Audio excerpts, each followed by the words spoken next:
Dear Papa Dudut, mapagpalang araw sa iyo at sa lahat ng nakatutok ngayon sa inyong programa. Tawagin niyo na lamang po ako sa pangalang Fredo.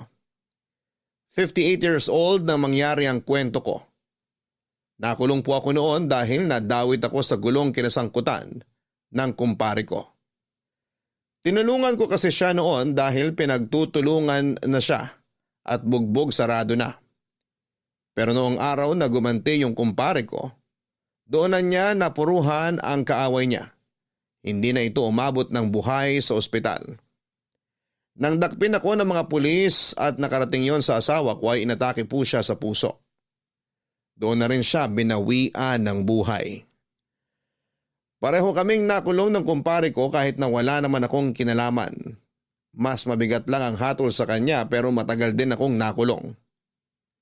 Sa mga panahong yon ni minsan ay hindi ako dinalaw ng mga anak ko dahil ako ang sinisisi nila sa pagkamatay ng kanilang ina. Sinabi rin nila na kahit makalaya pa ako ay wag nang magpapakita sa kanila dahil kinakahiya nila ako bilang isang ama. Kakalimutan na lang daw nila ako. Nakilala ko naman noon sa kulungan si Buji. Kaedad lang siya ng bunso kong anak. Nagulat ako noon dahil pareho kami ng naging kaso. Mas nauna lang siyang nakulong kesa sa akin. Palabiro si Buji at masayahin din kaya nakagaanan ko siya ng loob. Kung tutuusin ay parang anak na rin ang turing ko sa kanya noon. Paps ang tawag niya sa akin.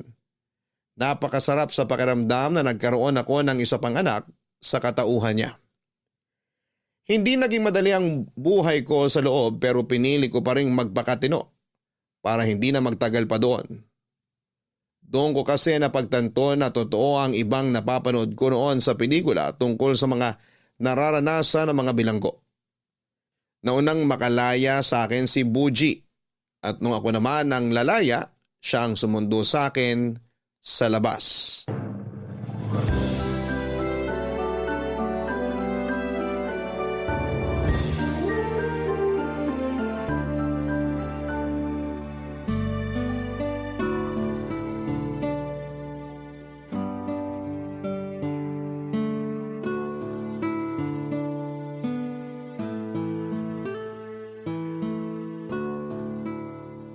Maligayang pagbabalik sa labas ng selda, Paps.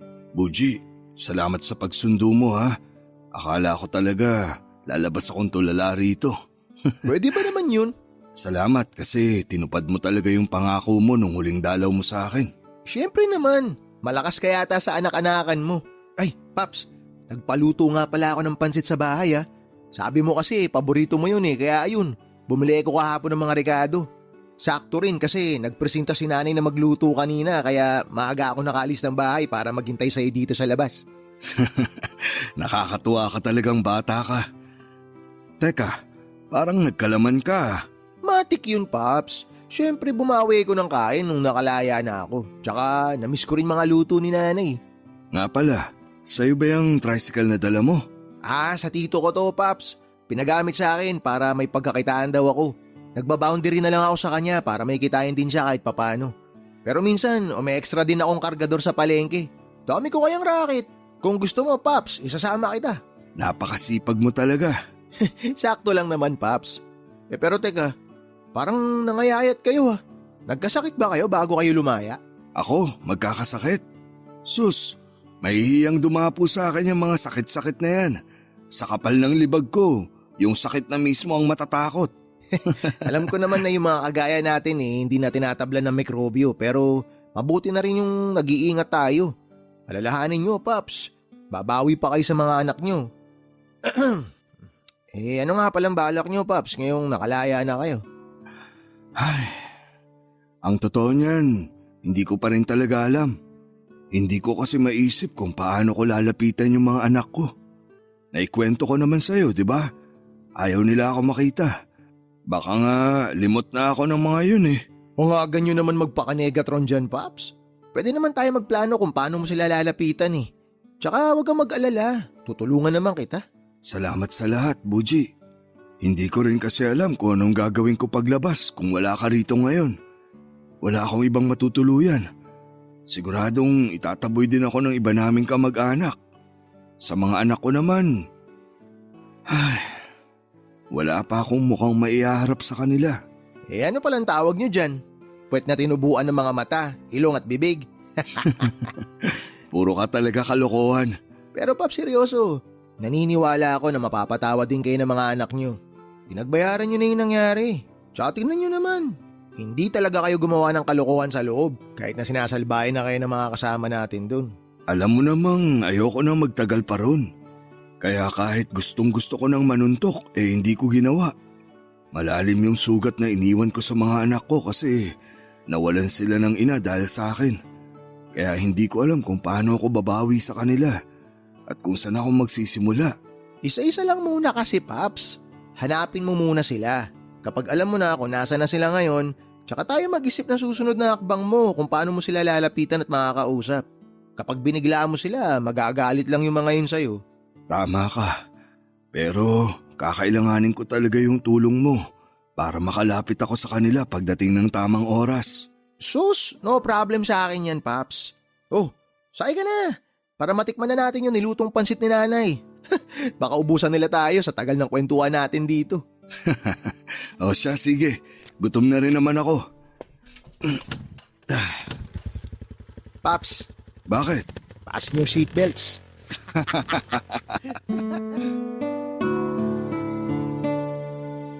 Papa Dudut, gaano ko man kagustong puntahan ang mga anak ko, ay hindi ko magawa dahil baka makasira lamang ako ng reputasyon nila.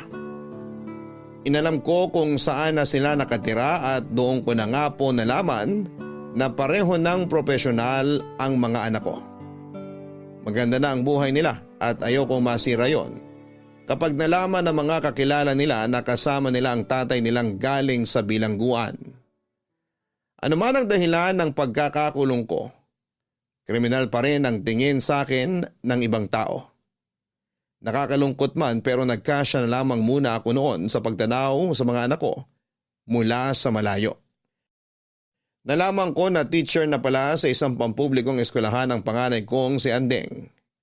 Kaya naman tuwing hapon ay nag-aabang ako malapit doon para makita siya bago umuwi. Malaki nang pinagbago niya at mukha talaga siyang kagalang-galang. Tuwing umaga naman ay dumadaan ako sa nabiling bahay ng bunso kong anak na si Gael. Nakakatuwa dahil natupad na niya ang pangarap niyang makapagtrabaho sa isang malaking kumpanya gamit ang tinapos niyang kurso. Nakita ko sa isang post niya sa Facebook na nagpapasalamat siya sa mga taong tumulong sa kanya bago siya naging ICT manager. Nalaman ko yon nang mahanap ni Buji ang Facebook account niya. Nagpaturo ako noon na gumawa ng sarili kong account para updated ako sa mga nangyayari sa kanilang dalawa ni Andeng.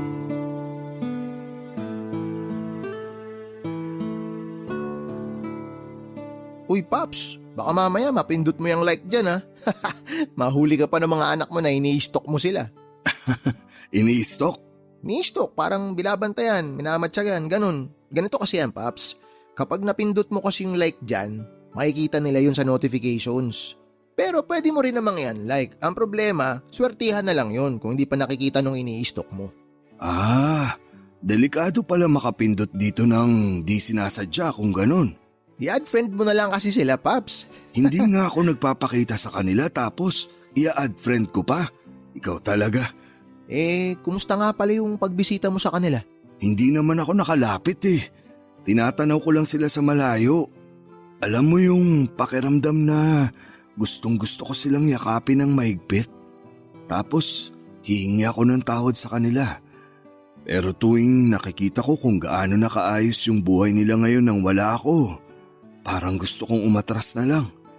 Parang hindi naman nila ako kailangan sa buhay nila. Kayang-kaya nilang maabot yung pangarap nila nang wala yung tulong ko. Ay, ang bigat dito sa dibdib ko na hindi ko man lang sila mayakap. Pag mabigat na sa dibdib, sa likod naman. Biro lang. Pero malay mo naman, Paps. Nihintay ka rin talaga nila. Hindi natin alam, baka namimiss ka rin nila tsaka gusto nilang malaman kung okay ka. Imposible pang mangyari yun ngayon, Buji. Pero alam mo, Kahit wala ako sa tabi ng mga anak ko habang inaabot nila yung pangarap nila, proud na proud ako bilang ama. Kung pwede ko lang sana ipagsigawan ng mga anak ko sila. Ay, Sa lalim ng buntong hininga mo na yun, Paps, pwede na tayong gumawa ng balon Pero teka, parang namumula yung mga mata mo. Umiiyak ka ba? medyo naluluha lang. Gustong gusto ko na kasi silang makasama pero ang hirap-hirap. Kung may babalik ko lang sana yung panahon, hindi ko na sana tinulungan yung kaibigan ko. Buo pa sana pamilya ko ngayon at masaya pa rin kami kagaya ng dati. Paps, hindi man natin maibabalik yung panahon, hindi naman nauubos yung pagkakataon. Marami ka pang pagkakataon para humingi ng tawad at para bumawi sa kanila. Kahit gaano pa katindi yung galit nila sa'yo, sigurado ako na darating din sila sa punto na lalambot yung mga puso nila para magpatawad. Alam mo ba, nung mga bata pa sila, sa akin sila nagpapaturo sa math. Medyo mahina lang ako sa Englishan, pero pagdating sa bilangan, hindi ako magugulangan. Baka naman, Paps, pwede mo i-share yung galing mo sa math para mahawaan naman ako ng kahit konting talino. Baka sakaling magustuhan din ako ng babaeng nakukurso na daan ko. Sus, nakatapos ka naman ng high school ah. Nakapasa lang naman ako, Paps, kasi nangongopya ako sa mga klase ko eh. Dinaan ko lang sa karisma ba para pakopyahin nila ako. Nako, pareho kayo nung bunso ko. Ganyan din siya nung elementary. Kita mo na yung diferensya, Paps. Elementary pa siya ganun. Ibig sabihin, matino na siya nung nag-high school siya hanggang college. Samantalang ako, hindi man lang ako lumebel up kahit isang talampakan lang. May iba ako. Hindi mo ba pinapangarap na makatapos ng pag-aaral? Pangarap naman, kaso nga lang, ang hirap talagang mangarap kapag kapos ka sa pera. Di nga ako naniniwala dun sa mga nagsasabi na hindi hadlang ang kahirapan para makapagtapos ng pag-aaral eh. Bakit naman? Wala kaming pera. Kaya ako hindi nakapag-college kasi wala kaming pang tuition. O sabihin na natin na magiging scholar ako. Yung pamasahe at ibang gastusin, hindi pa rin kakayanin. Kaya nung nakapagtapos ako ng high school, kinailangan na kaagad ako ng mga magulang ko na tulungan sila para may panggastos kami. Kaya inuna ko na yung paghahanap ng trabaho hanggang sa hindi ko na naisip na mag-aral ng college. Tapos kakarakit ko, nakulong pa ako. Hayaan mo. Kapag nagkaroon na ako ng magandang pagkakakitaan, tutulungan kitang makabalik sa pag-aaral. Pero Pops, hindi ba masyado na ako matanda para doon? Walang pinipiling edad ang edukasyon, nak. Ang mahalaga lang dun yung kagustuhan mong makatapos ng pag-aaral. 30 ka pa lang naman. Makakahabol ka pa. Kaya mag-ipon tayo para sa pag-aaral mo. Sa kabila ng pangungulila ko sa mga anak ko, kahit papaano ay naibsan yon dahil sa presensya ni Buji. Palagi niya akong pinapatawa kapag alam na nararamdaman niyang naiisip ko na naman ng mga anak ko. Nagkaroon kami ng mga bonding na parang totoong mag-ama. Nakasundo ko rin naman ang pamilya niya dahil mababait din naman sila at hindi na iba ang turing nila sa akin. Naisip ko tuloy na totoo pala na kapag mabuti ka sa kapwa mo ay doble pa yung blessing na darating sa'yo. At hindi pera yung blessing na yon kundi pagmamahal ng isang pamilya na kahit na hindi ko kadugo ay hindi nag-atubiling tanggapin ako. Papadudot kung ano-anong trabaho ang pinasukan ko para makaipon bago ang birthday ni Gael. Noong magkakasama pa kasi kami, may hinihiling siya sa akin na regalo para sa graduation niya. At nangako ako na pag-iipunan ko yon. Ang problema ay nakulong naman ako, kaya hindi ko na yon natupad sa kanya. Si Anding naman sabi niya, kapag nagtuturo na raw siya ay gusto niya ako ang gagawa ng desk na gagamitin niya sa classroom para tuwing nagtatrabaho raw siya, ay naiisip niya ang pagsisikap ko para makapag-aral silang magkapatid. Nakakalungkot lang na madaling binago ng isang pagkakamali yung tingin nila sa akin bilang isang ama. Bago ako makulong ay nagtatrabaho ako sa isang construction site. Naging foreman din ako noon. Pero nang makalaya na ako o may extra lamang ako dahil nahirapan na akong makahanap ng maayos na trabaho. Naranasan ko rin magtinda ng taho at ice cream. Depende kung saan mas malaki ang kita. Tuwing Sabado at Linggo naman, nagkakargador ako sa palengke. Inipon ko lahat ng kinikita ko. Ang iba naman ay binibigay ko sa nanay ni Buji para makatulong din sa kanila kahit papaano. Nakakapagod. Pero ginawa ko na lang na inspirasyon yung pagpapatawad sa akin ng mga anak ko. Pagdating ng araw, Papa Dudut. Sa bawat araw na lumilipas, mas nagiging mahirap para sa akin na tiisin ang pangungulila sa mga anak ko. Kaya naman halos araw-araw ko na silang binibisita nang hindi nila nalalaman. Kagaya nung una ay patanaw-tanaw lamang ako sa kanila. May mga pagkakataong sinusubukan ko na talagang lumapit pero tuwing nakikita ko kung gaano sila kasaya. Parang hindi ko kaya ng puso ko na mapawi ang mga ngiti nila dahil lang sa presensya ko. Walang araw na hindi ko pinagsisisihan ang pakikialam ko sa gulo noon. Kung umawat na lang sana ako at hindi na nakisali pa. Buo pa sana ang pamilya ko. Walang ibang pwedeng sisihin kundi ako lang kaya inaako ko ang lahat ng paninisi na ibinigay nila sa akin. Sa dami ng racket ko, nagkakasakit na rin ako kaya sinabihan ako ni Buji na magpahinga naman muna. Alalang-alala sa akin yung batang yon. Ibinilin pa niya ako sa nanay niya na huwag munang palalabasin ang bahay. Siya muna ang rumakit at hindi ko inaasahan na yung kinita niya ng mga araw na hindi ako makapagtrabaho ay hinulog niya sa alkansya ko. Ayaw niya raw kasing maudlot ang pag-iipon ko noong panahong yon. Papa Dudut, hindi ko namalayan na 1 taon na pala ang lumipas mula nang makalaya ako. Pero hanggang sa pagkakataong yon ay hindi ko pa rin nalalapitan sina Andeng at Gael. Hindi ko pa rin sila nakakausap. Hanggang sa makita ko ang post ni Andeng sa Facebook na nangangailangan siya ng gagawa ng mga sirang upuan at magpipintura sa classroom niya. 1 araw lang naman daw yon, kaya nagkaroon ako ng ideya, Papa Dudut. Buji, marami ka bang gagawin bukas? Mamamasada lang, Paps. Bakit? May hihingin lang sana akong pabor sa'yo, kung ayos lang. Sus, kahit anong pabor pa yan, Paps. Ayos na ayos lang. Nakita ko kasi yung post ni Andeng sa Facebook. Naghahanap siya ng magre-repair ng mga sirang upuan sa classroom niya, tsaka magpipintura daw. 2 raw yung kailangan niya. Baka pwede ka. Aba, mukhang alam ko na yung plano mong gawin, Paps ah. Sige, sama ako dyan. Pero syempre, kailangan muna natin pagplanuhan yung pagdidisguise mo. Baka hindi pa tayo nagsisimula sa trabaho pinalayas ka na ni Ma'am. Kaya nga kailangan kita roon.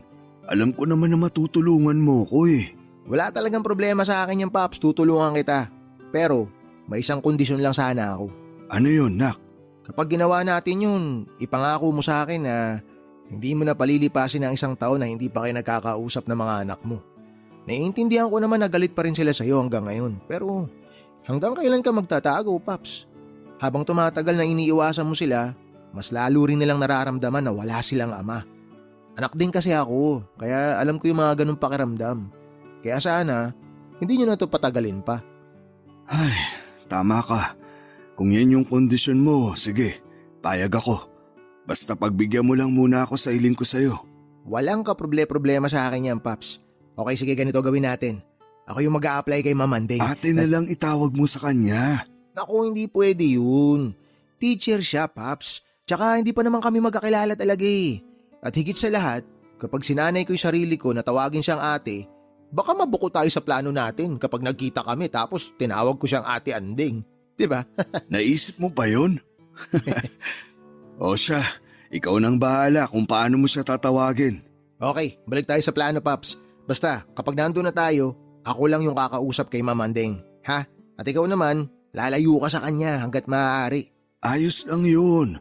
Ang mahalaga, nasa iisang classroom lang kami. Makikita ko siya ng mas malapitan. Malay mo, magkaroon ako ng lakas ng loob na kausapin na siya. Alam mo, Paps, nakaka-touch na sana tong plano natin Kaso, para tayong mga siraulo sa parting magdidisguise tayo. Napag-aahalataan kung sino yung mastermind eh. Ang luma. Kanina pa ako nakakahalata sa'yo. Parang napipilitan ka lang na sumama sa plano ko. Paps naman, di ka na mabiro. Siyempre sasamahan kita kahit anong mangyari. Nasa likuran mo lang ako hanggat hindi kayo nagkakaayos ng mga anak mo. Baka naman sa kakatulong mo sa akin hindi ka na makapanligaw niyan. Kaya mo yun, Paps. Wala pa rin naman ako natitipuhan eh. Nagbiro lang ako nung nakaraan. Kung may dalaga ka lang sa anak, siya na niligawan ko. Bakit kasi hindi ka na lang maghanap sa Facebook? Daming magaganda ron ah. Marami talaga. Pero karamihan din sa kanila, mga poser. Ano yun? Yung mga gumagamit ng mga picture ng ibang tao tapos magpapanggap na sila yun. Pinipili talaga nila yung maganda o yung gwapong picture para mas makaakit sila. Lakas tama nga ng mga yun eh. Kasi paano kung makipag-meet nga yung kausap nila? Nako, nakakatakot din palang makipag-ibigan basta-basta sa online na yan. Ganun na nga, Paps. Kaya kailangan din maging maingat. Ay, siya nga pala. Para mas madali, magme-message ako sa account ni Mamanding para maunahan natin yung ibang mga interesado. Kung pupunta pa kasi ako sa eskwelahan, baka may makakuha na siya eh. Mabuti pa nga. O paano? Maaga tayo bukas. Magkikita tayo bukas. Kung matatanggap tayo. Papadudot na kausap ni Buji ang anak kong si Andeng. Nag-reply siya na mag-message si Buji at nagkasundo naman sila sa gagawin at kung magkano ang araw namin sa pagtatrabaho. Isang araw lang naman namin tatapusin lahat ng aayusin sa classroom niya. Ewan ko ba pero excited talaga ako noong araw na yon. Halos hindi nga ako makatulog habang iniisip kong makakasama ko ang anak ko kahit na isang araw lang. Medyo kabado rin ako dahil baka hindi talaga maiwasang kausapin niya ako. Siguradong makikilala ko ng anak ko kapag nagsalita ako o humarap sa kanya. Pinag-isipan ko rin ang naging kasunduan namin ni Buji na hindi na papaabuti ng isang taon ang hindi ko paglapit sa mga anak ko. May punto naman siya at ayoko ring tuluyan nang lumayo ang loob sa akin ni Andeng at Gael. Batid kong hindi ko na mabubura ang nagawa kong pagkakamali noong nakulong ako. Pero may magagawa pa ako para mapatawad nila. Papadudot dahil may kalaguan na ang buhok ko at nakasuot din ng face mask ay hindi ako kaagad makikilala ni Andeng. Isa pa'y usapan talaga namin ni Buji na tuwing may sasabihin si Andeng kahit instruction lang ay siya ang haharap at makikipag-usap. Gaya ng napag-usapan, wala kaming tatanggaping bayad dahil ako na ang bahala sa sahod ni Buji. Napaglaanan ko na kasi ng pera ang araw na yon. Pero pagdating namin sa school, hindi ko inaasahan ang kalokohang naisip ni Buji para lamang hindi kami magkausap ng anak ko, Papa Dudut. Paps, kurap-kurap ka naman dyan. Baka manigas na yung talukap mo niyan. Ikaw naman, kinakabahan na nga yung tao eh. Hindi mo ba napapansin? Panay yung tingin ni Andeng dito. Nakilala yata ako. Kalma lang kasi, Paps. Hindi yan. Natutuwa lang siguro sa ginagawa natin kaya tingin siya ng tingin. Tinan mo mamaya, aalukin na tayo ng merienda niyan. Sabi ko na nga ba yun lang inaabangan mo. Tagal kasi mag-alok eh. Mag-alas 11 na kaya. Tapusin na lang muna natin yung trabaho para hindi tayo mapahiya sa kanya. Nako, Paps, kung di lang pamilyado yung panganay nyo, baka na-inlove na siya sa akin ngayon. Tinan mo naman yung mga pininturahan ko. Polidong polido. Makinis pa sa mukha ako eh. Huwag ka munang magyabang dyan. Hindi ka pa tapos. Sige ka, di kita babayaran. Huwag ka nga ano dyan, Pops. Kahit naman ikaw, hindi ka pa tapos eh. May 2 upuan ka pang di naaayos. Mabilis na lang to. Hayaan mo, tutulungan kita mamaya sa pagpipintura. Kahit di na, Pops, kayang-kaya ko na to. Pero wala na akong gagawin dito mamaya pagkatapos ko sa mga upuan. Alam mo naman, baka bigla akong lapitan kapag nakitang wala na akong ginagawa. Grabing paliwanag naman yan. Sige na nga, Pops. Titiraan kita ng mga gagawin mamaya. Total, mukhang nakukulangan ka naman sa mga gagawin. Magtatanong din ako kay Ma'am Andeng mamaya kung meron pa siyang ibang ipagagawa. Wow! Ang bilis niya trumabaho ah. Si Manong patapos na. Konti na lang din yung pipinturahan. Kayang-kaya niyo palang tapusin kaagad eh. Mukhang nakukulangan pa nga tong si tatay sa gagawin, ma'am eh. Talaga? Kaso wala na akong ipapaayos eh. Yung mga upuan lang talaga. Baka gusto niyo rin pong ipalinis tong classroom. Ha? Naku hindi. Ako nang bahala sa paglilinis nito. Libre lang po ma'am kung sakali. Ay naku, wag na. Nakakahiya na sa inyo. Kung ano na lang ang napag-usapan natin, yun na lang ang gagawin nyo. Okay? Okay po ma'am, kayo pong bahala. Kung may kailangan kayo, sabihin nyo lang sa akin. Magpapabili ako. Ang totoo po niyan ma'am, meron po talaga kaming kailangan eh. Ano yun? Parang kailangan po namin ng ng ano ma'am, yung malamig na nakabote, tas may straw, tas doon kayo hihigop, tapos malambot na pambara ng lalamunan. Naku, oo nga pala mag-aalas 11 na. Buti sinabi mo yan. Nalibang na kasi ako sa mga ginugupit kong decorations kanina, kaya hindi ko na namalayan yung oras. Pasensya na ha. Nako, wala pong kaso yun ma'am. Magpapabili na lang ako ng merienda nyo. Okay lang ba kung maghintay pa kayo ng ilang minuto? Opo ma'am, maghihintay kami, wala pong problema. Eh si Manong kaya, baka nagugutom na siya. Ayos lang po siya ma'am, hindi pa po siya nagugutom. Bakit ikaw yung sumagot para sa kanya? Ano ma'am kasi hindi po siya nakakapagsalita. Pasensya na po kayo kung ngayon ko lang nasabi sa inyo. Ano ka ba? Ako nga dapat ang humingi ng pasensya eh. O siya, magpapabili na muna ako ng merienda nyo. Pakihintay na lang sandali. Okay po ma'am, salamat po. Ikaw talaga, Buji. Bakit sinabi mong hindi ako nakakapagsalita? Hayaan mo na Paps, hindi naman tayo nabisto eh. Tagumpay yung plano at tagumpay din yung merienda.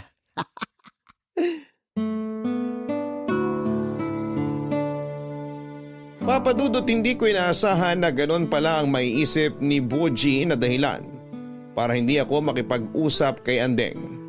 Nagtawanan na lamang kami paglabas ng eskwelahan at nagulat daw noon ang anak ko nang hindi tanggapin ni Boji ang bayad. Pinagpilitan pa raw nito na tanggapin yon dahil maayos naman daw kaming nagtrabaho.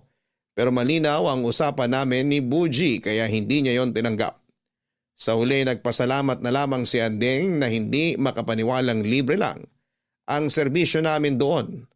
Masarap naman sa pakiramdam dahil may nagawa ako para sa anak ko. Hindi niya man alam na ako yon ay malaking bagay na para sa akin ang nangyari. Matapos ang araw na yon, Papadudot, ay parang bigla akong nabuhayan ng loob. Naramdaman ko na may pag-asa pa kaming magkaayos ng mga anak ko.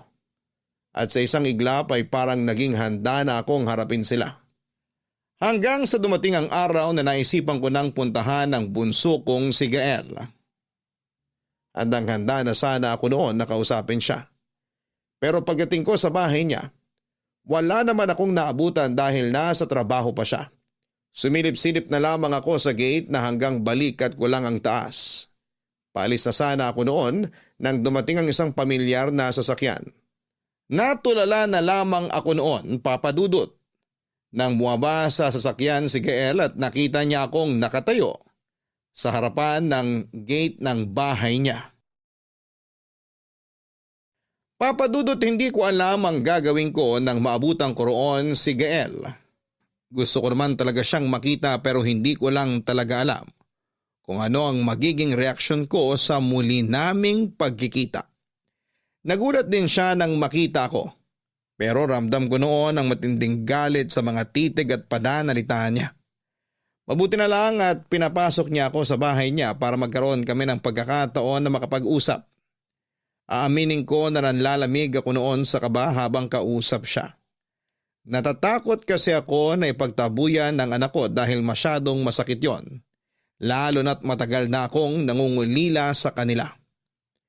Humingi ako ng tawad sa kanya.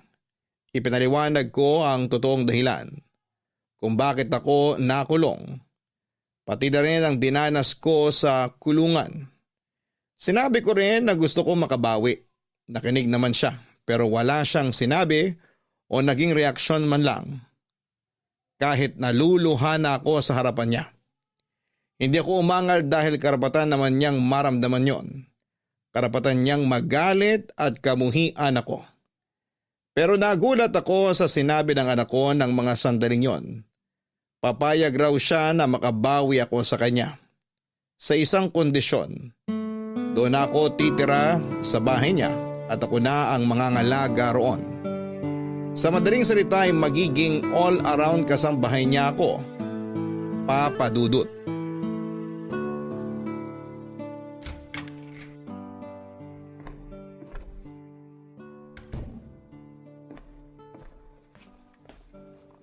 Kumusta lakad mo, Paps? Nakausap ko na si Gael.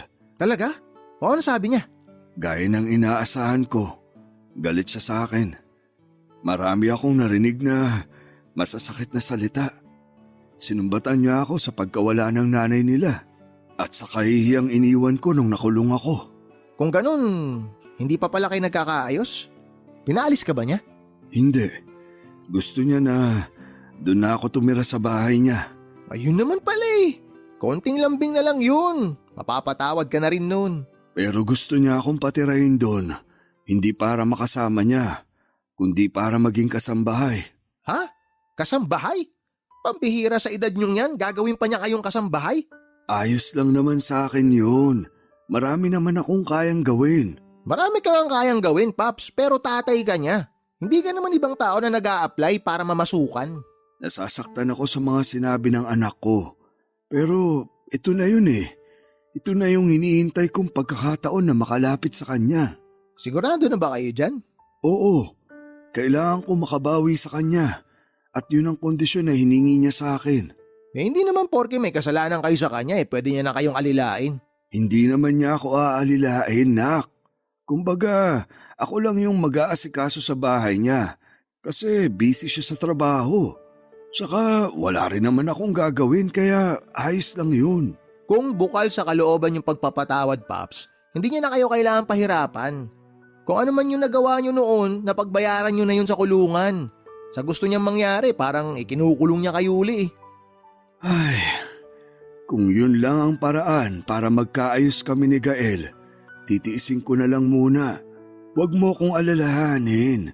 Ayos lang ako. Paano namang hindi ko kayo aalalahanin? Wala na magpapaalala sa inyo kapag kailangan niyo ng uminom ng gamot niyo. Bibili ako ng cellphone. Kahit yung mumurahin lang, tapos i-add kita sa Facebook. Doon na lang tayo mag-usap.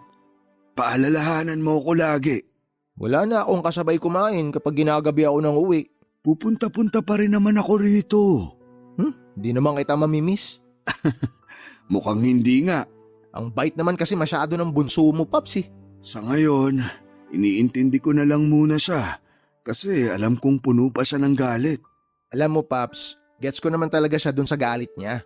Pero hindi naman ikaw yung mismong pumatay sa asawa mo eh. Oo, pero alam ko naman noon na hindi maganda ang lagay ng asawa ko. May sakit siya sa puso, kaya delikado kapag inatake.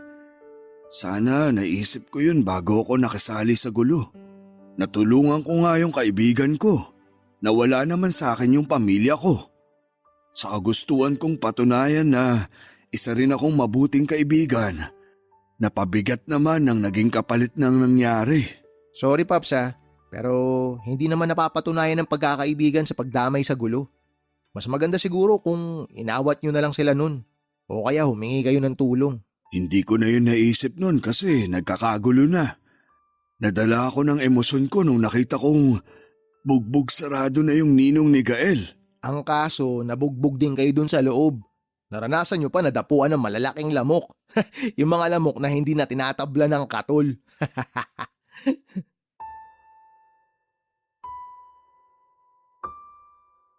Papadudot na tuloy ang paglipat ko sa bahay ni Gael. Dinala ko na lahat ng gamit ko roon. Pero bago ang lahat ay nagpaalam na ako ng maayos at nagpasalamat kay Buji at pamilya niya. Malaki kasi ang naitulong nila sa akin. Kung wala sila ay baka kung saang lupalop na ako napunta. Hindi naman kasi lahat ng bagong laya ay may nauuwi ang pang pamilya. Yung iba nga gaya ko ay halos ayaw nang lumabas dahil wala rin naman daw silang uuwian. Mas gusto nilang manatili na lamang sa kulungan dahil doon. Kahit papaano ay meron pa silang nakakain. Pero alam ko naman sa sarili ko na hindi para sa akin ang pagiging preso. May mga anak ako at mas gusto ko silang makasama. Papa Dudut, naging all-around na kasambahay ako ni Gael. Mula sa paglilinis, pagluluto, at maging sa paglalaba ay ako na ang gumawa noon. Hindi ko na lang inisip na mali yung ginagawa kong pagkonsente sa anak ko. Ang mahalaga sa akin ay araw-araw ko nang nakakasama ang bunso ko. Habang busy siya noon sa trabaho ay palihim ko namang ginagawa ang regalo ko kay Anding. Ginawan ko siya ng bagong desk. Alam ko naman na kaya na niyang magpagawa ng bago. Pero napansin ko noong nagtrabaho kami sa classroom niya na luma na ang ginagamit niya. At hindi pa rin niya pinapalitan. Kaya naisip kong ituloy ang plano kong regaluhan siya. Hindi ko man kayang bumili ng mamahaling mesa ay kaya ko namang gumawa ng simple at magagamit niya ng pangmatagalan. Pinasukatan ko na rin yon ng salamin na ilalagay sa ibabaw. Papa Dudut, hindi pa rin alam ng panganay ko na nakalaya na ako ng mga panahong yon. Nakiusap kasi ako noon sa kapatid niya na huwag munang ipapaalam sa atin niya ang tungkol sa akin. Pumayag naman siya pero tulad kay Gael, hindi ko inaasahan na mas mapapaaga ang pagkikita namin ni Anding.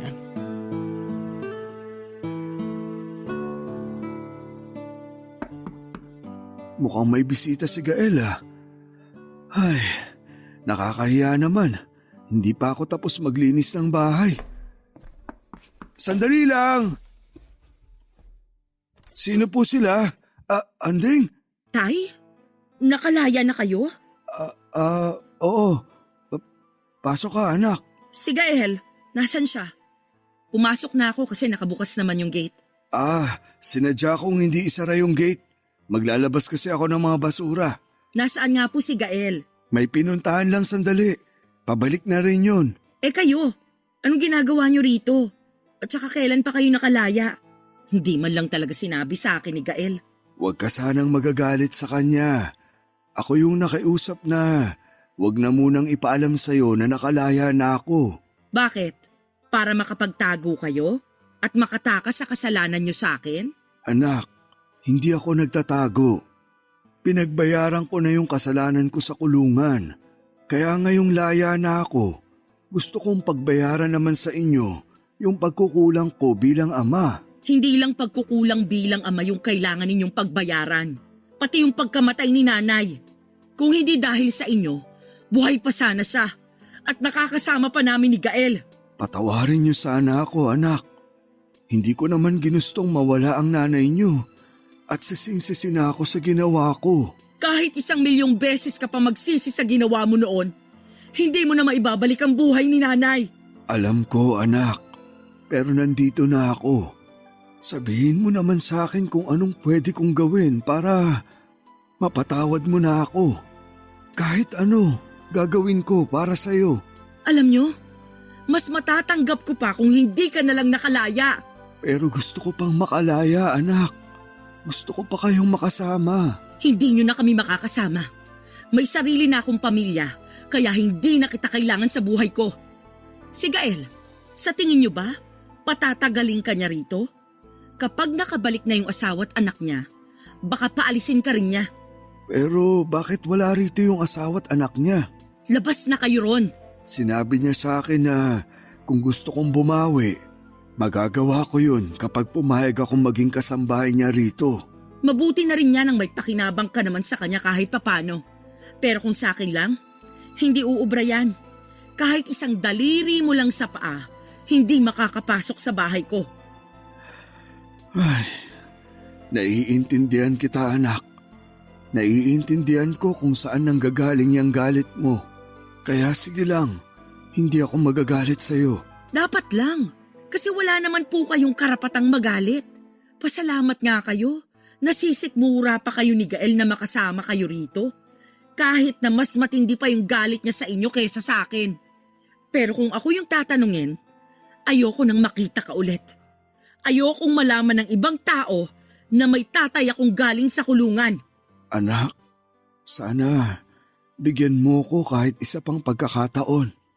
Patutunahin ko sa'yo na pinagsisisihan ko na yung nagawa ko noon. Babawi ako sa'yo. Sa inyo ni Gael. Huwag niyo na pong ipilit. Wala na rin kasing kwenta yung pagbawi niyo. Gaya nga ng sabi ko kanina, hindi ko na kayo kailangan sa buhay ko. Mas makakatulong pa sa akin kung hindi na lang kayo magpapakita. Hindi ako susuko, anak. Nasa inyo na po yan kung susuko kayo o hindi. Ipagdasal nyo na lang na hindi kayo palayasin ni Gael dito. Kasi kapag sinabi ko sa kanya na hindi kayo dapat nandito, alam nyo na kung ano ang mangyayari.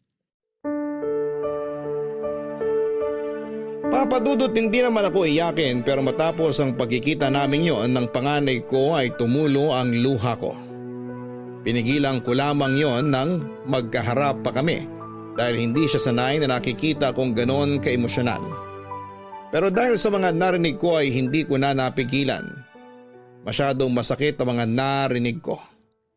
Hindi naman po kasi ako naging masamang ama bago ako nakulong. Nagsikap ako na maibigay lahat ng pangangailangan ng mga anak namin ng asawa ko. Pinagtulungan namin yon pero noong nalaman kong may sakit siya sa puso, ako na lamang ang mag-isang kumayod para kina Andeng at Gael. Ginawa kong araw ang gabi para kumita ng sapat na pera para sa kanila. Pero kahit na anong sama ng loob ko sa mga sinabi ni Andeng, ay hindi ko siya sinumbatan. Hindi ko siya kayang saktan ng mga sandaling yon ay isa lang ang pinakahihiling ko. Isang yakap mula sa mga anak ko pero mukhang malabo nang mangyari yon. Kung nung una ay ang malamig na pakikitungo lamang ni Gael ang inaalala ko. Dumagdag na rin doon ang sadyang pagpunta ni Andeng sa bahay nito para palayasin ako. Kamalasan lang daw ang hatid ko sa bahay nila. Kaya naman kahit masakit para sa akin, ay umalis na ako sa bahay ni Gael, Papa Dudut. Papa Dudut, sa pag-alis ko sa bahay ni Gael, iniwan ko ang regalo ko kay Andeng na natapos ko na rin noong panahong yon. Itinago ko yon sa storage room ni Gael na nasa likod lang ng kanyang garahe. Bumalik ako sa bahay ni Nabuji at ikinuwento ko sa kanya ang lahat. Nakiusap ako kung pwedeng makituloy ulit ako roon at hindi naman sila nagdalawang isip. Tuwang-tuwa pa nga noon si Buji dahil makakasama na raw niya ulit ako sa mga racket niya.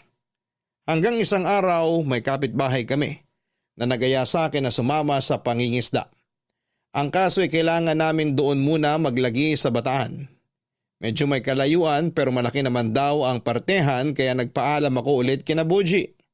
Sumama ako sa pangingisda sa kagustuhang mas mabilis na makaipon ng pera. Papa Dudut, marami akong alam na trabaho pero iyon pa lang ang unang beses. Nasa sabak ako sa pangingisda. At habang nasa laot kami ay hindi namin inaasahang sasama pala ang panahon. Lumaki ang alon at hinampas ang bangkang sinasakyan namin. Tumaupo yun at kasama ako sa mga lumubog. Dahil hindi ako sanay sa dagat ay sinagip ako ng mga kasama ko at agad na dinala sa pinakamalapit na ospital. Nang malaman ni Buji ang nangyari ay kaagad niya akong pinuntahan. Alalang-alala siya sa kalagayan ko noon. Naging maayos naman ako pero nakita ko ang lungkot at takot sa mga mata ni Buji habang kausap ako. Matapos yon ay nagpaalam muna siya na may importanteng pupuntahan.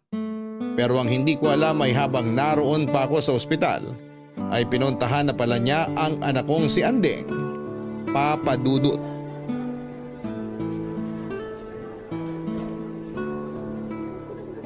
Mamandeng! Uy, ikaw si Buji, tama? Opo, Buji nga po. O ba't ka nandito? Kailangan mo ba ng trabaho? Hindi po. Pumunta po ako rito para sana makausap kayo, ma'am. Tungkol saan? Tungkol ba to dun sa ginawa nyo nung nakaraan na hindi kayo nagpabayad? Kailangan nyo na ba ng pera ngayon?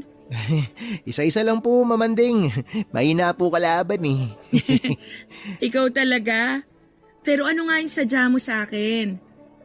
Ma'am, naalala niyo po ba yung lalaking kasama ko na nag-repair ng mga upuan? Oo naman.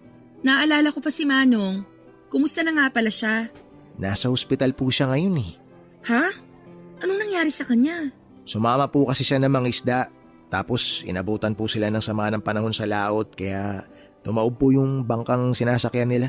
Diyos ko. Kumusta na ba ang lagay niya ngayon? Kailangan niyo ba ng tulong pinansyal? Bali ang kailangan niya po yung mga anak niya. May mga anak pala siya. Opo ma'am, babae po yung panganay, lalaki naman po yung bunso. Pero bakit dito ka pumunta? Ano bang pwede kong maitulong sa kanya? Kung pupuntahan niyo po siya ma'am, napakalaking tulong po nun para sa kanya. Teka, hindi kita maintindihan. Bakit naman ako pupunta? Yung mga anak naman niya ang kailangan niya, diba? Ay, ma'am, hindi na po ako magpapaligoy-ligoy. Tatay niyo po yung tinutukoy ko. Ano? Pero paano kayo nagkakilala? Tulad niya, nakulong din po ako noon. Magkasama po kami sa kulungan, pareho rin po kami na naging kaso. Nauna lang po ako nakalaya. Ibig sabihin, nung nag-message ka sa akin, alam mo ng anak niya ako? Tama po kayo ma'am, alam ko na po. Pero may hindi pa po kayo alam. Yung lalaking kasama ko noong nagpintura sa classroom niyo ma'am, siya po yung tatay niyo. Hindi siya nagpabayad kasi gusto niya lang talaga na makita kayo. Ma'am, alam ko pong wala akong karapatan na manghimasok sa problema ninyong pamilya. Pero hindi po naging madali yung pinagdaanan ng tatay niyo sa loob ng kulungan. At sa tagal po ng panahon na nakulong siya, bayad na po niya yung mga nagawa niya noon. Yung pagkawala po ng nanay ninyo, hindi niya naman po yung ginusto. Mahal na mahal niya po kayong lahat. Pero kung hindi dahil sa kanya, hindi naman mawawala sa amin si nanay. Pero kung di rin po dahil sa kanya ma'am, wala rin po kayo rito ngayon. Sobra-sobra pa po yung pagbabayad ng tatay niyo nung nakulong siya. Kahit po binubugbog siya ron sa loob, hindi po siya lumalaban kasi ayaw niyang gumawa ng dahilan para magtagal pa siya sa kulungan. Ayaw niyang magtagal pa na malayo siya sa inyo. At nung araw na nakalaya siya ma'am, alam niyo po ba kung ano kaagad ang naisip niya? Kayo po ni Sir Gael. At kung paano siya makakabawi sa inyong dalawa. Kailan pa siya nakalaya? Noong nakaraang taon pa po siya nakalaya ma'am. Matagal niya na po kayong binibisita nang hindi niyo alam. At palagi rin po siyang dumadaan sa bahay ng kapatid niyo. Kaya nga po naisip niya na kami na lang po mag-apply sa inyo nung nangangailangan kayo ng trabador. Para makalapit po siya sa inyo nang hindi nyo nahahalata. Wala po siyang masamang intensyon ma'am. Gusto niya lang po kayong makasama. Kaya sana naman po bigyan niyo siya ng isa pang pagkakataon. Hindi naman kasi ganun kadali yun. Nasaktan din kami ni Gael. Alam ko po yun ma'am. Pero pwede niyo pong subukan magpatawad kahit paunti-unti lang. At pwede niyo pong simulan yun sa pagpunta niyo sa ospital. Iuuwi ko na po siya sa amin bukas. Kung gusto niyo po siyang makasama, ipapadala ko sa inyo yung address ng ospital dun sa Bataan kung saan siya dinala ng mga katrabaho niya. Gusto ko siyang makita. Sasamahan ko po kayo sa kanya ma'am pero bago po yun, gusto ko po munang ipaalam na may hinandang regalo sa inyo ang tatay niyo. Nasa likod po yun ng garahe ni Sir Gael. Makikisuyo na lang po ako sa inyo ma'am na pakisabi na lang kay Sir Gael na may regalo po sa kanya ang tatay niyo. Maiwan ko na po kayo ma'am. Sabihan niyo na lang po ako kung kailan niyo balak pumunta sa ospital. Mauna na po ako.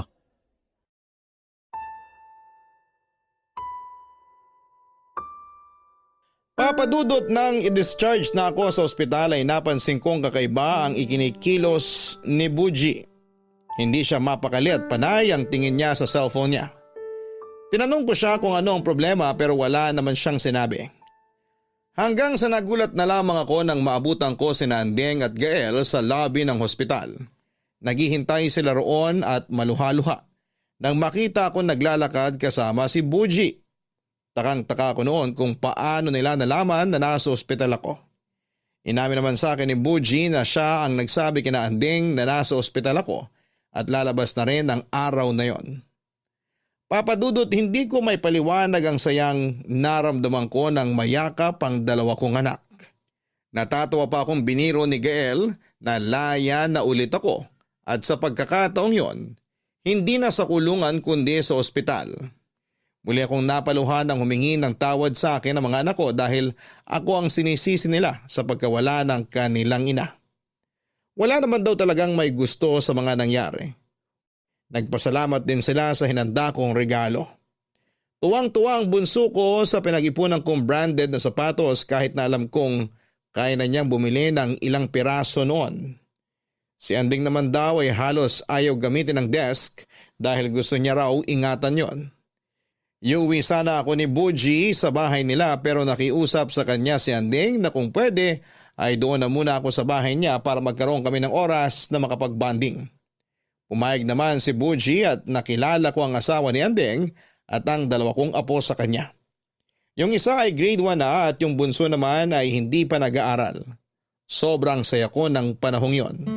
Parang napawi ang lahat ng yakap nila, ang mga pangit na pinagdaanan ko sa kulungan habang pinagbabayaran ko ang kasalanan ko, Papa Dudut. Tay, salamat dun sa mesang ginawa mo ha. Ang ganda. Nagustuhan ko. Tsaka mukha talagang matibay. Nako, matagal-tagal ko rin kayang ginawa yon. Itinago ko pa kay Gael kasi baka mapagalitan ako kapag nakita niyang may iba akong ginagawa. Stricto maging boss yung kapatid mo. Ay nako, ganun talaga siya tay. Pagpasensyahan nyo na lang po siya. Kung pati sa inyo naghamit pa yung pagiging istrikto niya sa trabaho. Ayos lang yon. Mabait pa nga siya sa lagay na yun eh. Mas malala pa yung mga naging amo ko sa paraket-raket ko nung nakaraang taon. Ang hirap kapag walang permanenteng trabaho. Kung saan-saan na lang ako napupunta. Kaya ayun, napasabak sa pangingisda kahit hindi ako sanay sa ganung trabaho. Okay na sana kung di lang sumama yung panahon. Ospital pa tuloy inabot ko. Ngayong nandito na kayo sa akin, hindi nyo na kailangan magtrabaho. Samahan nyo na lang yung apo nyo dito sa bahay. Nakakahiya naman sa'yo, anak. Ayoko namang maging pabigat sa'yo. Tay, wag nyo pong isiping magiging pabigat kayo. Nagkamali rin po ako. Kami ni Gael. Kaya hayaan nyo na rin po sana kaming bumawi. Saka 1 taon na lang, senior na kayo. Hindi nyo naman kailangang bumawi, anak. Sapat na sa akin na napatawad nyo na ako at kasama ko na kayo ni Gael. Kalimutan na po natin yung nangyari noon. Pwede naman po tayong magsimula ulit ngayon. Ay nga pala tay, ang tagal nyo na palang nakalaya. Buti pinatuloy kayo ni Nabuji. Mabait yung pamilya niya. Hindi na iba yung turing sa akin kaya tumagal ako sa kanila. Saka natutuwa rin kasi ako kay Buji. Para ko na rin siyang anak, kagaya nyo ni Gael. Napansin ko nga po kung gaano kayo ka-close. Mukha naman siyang mabait at magalang. Alam mo ba tay? Hanga ako sa kanya. Kasi kung tutuusin, pwede namang pabayaan ka na lang niya o kaya hindi niya na ako puntahan para kausapin. Pero ginawa niya lahat ng yun. Ginawa niya yung mga bagay na hindi namin nagawa sa inyo bilang anak. Mabait talaga yung batang yun. Sabi ko nga, pag-iipunan namin yung pera sa pag-aaral niya. Gusto naman palang mag-college pero masyado silang gipit kaya hindi kinaya ng mga magulang niya na pag-aralin pa siya. Gusto ko po sanang tulungan siya, tay. Tutulungan namin siya ni Gael. Pwede naman siya sa State University. Talaga, anak? Naku, matutuwa yung batang yun. Sa lahat ng ginawa niya para sa inyo, deserve niyang tulungan, tay. Sa hirap kasi ng buhay ngayon, bihira ka nang makakita ng ganong kabuting tao. Yung ituturing kang pamilya kahit hindi ka nila kadugo. Tama ka, anak. Kaya hindi ako magdadalawang isip na ituring na rin siyang pamilya, tay. Happy birthday, Pops! Buji! Birthday ko pala ngayon. Nawala na kasi sa isip ko. Oh, bawal magdrama ha. May dala akong regalo para sa'yo. Hindi to mamahalin pero pinag-ipunan ko talaga para sa ito, Pops. Tsaka ito, bumili rin ako ng cake. Laki, di ba? Pero joke lang, di ako bumili nito. Pinabili sa akin ito ni Ma'am Andeng. Salamat mga anak. Nagabala pa talaga kayo. Basta para sa'yo, Pops. Ikaw pa ba? Si Gael, pupunta rin ba siya?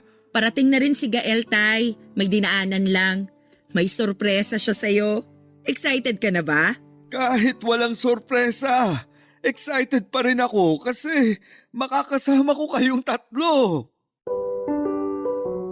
Papa Dudut, hindi ko inaasahan na may inihanda palang sorpresa sa akin sina Andeng, Gael at Buji. Hindi ko na rin kasi naalalang birthday ko pala noong araw na yon. Hindi ko inaasahan na magkakasundo silang tatlo. Tinupad nila ang pangakong pag-aaralin si Buji. Nag-enroll siya sa isang state university at sinuportahan naman siya ng 2 kong anak. Ni sa panaginip ay hindi ko naisip na mangyayari ang bagay na yon. Pero dahil sa pagpapatawad ng mga anak ko, naging maayos ang lahat at nangyari ang higit pa sa inaasahan ko. Sa kasalukuyan ay nandito na lamang ako sa bahay ni Andeng. Nagpresenta ako na maging tagahatid ng bunsong anak niya sa kinder dahil naiinip ako sa bahay kapag walang ginagawa. Hindi yun naging problema sa akin dahil mahal na mahal ko ang mga apo ko. Papadudod sa lahat ng nangyari, na-realize ko na kahit na ano pang pagsubok ang pagdaanan sa buhay, palagi pa rin may magandang bawi ang Diyos, basta't nananatili lamang ang pagkakaroon ng mabuting puso. Hanggang dito na lamang po ang kwento ko, Papadudot. Maraming salamat po sa inyo at sa Barangay LS sa pagbabahagi nito. Pagpalain po sana ang inyong istasyon. Ang inyong forever kapuso at kabarangay, Fredo. Mga kabarangay, ang pagiging pamilya ay hindi lamang nakabase sa isang apelyido. Minsan kasi kung sino pa. Yung hindi mo kadugo ay yun pa ang mas may matinding malasakit sa iyo. Huwag tayong magdalawang isip na maging mabuti. Hindi dahil naghihintay tayo ng kapalit, kundi dahil hindi natin alam kung gaano kalaki ang epekto ng simpleng kabutihang maibibigay natin sa buhay ng isang tao. Sa kwento ng sender nating si Fredo ay nakahanap siya ng pamilya sa katauhan ni Buji at ng pamilya nito. Dahil kay Buji ay muli niyang nakasama ang mga anak niya.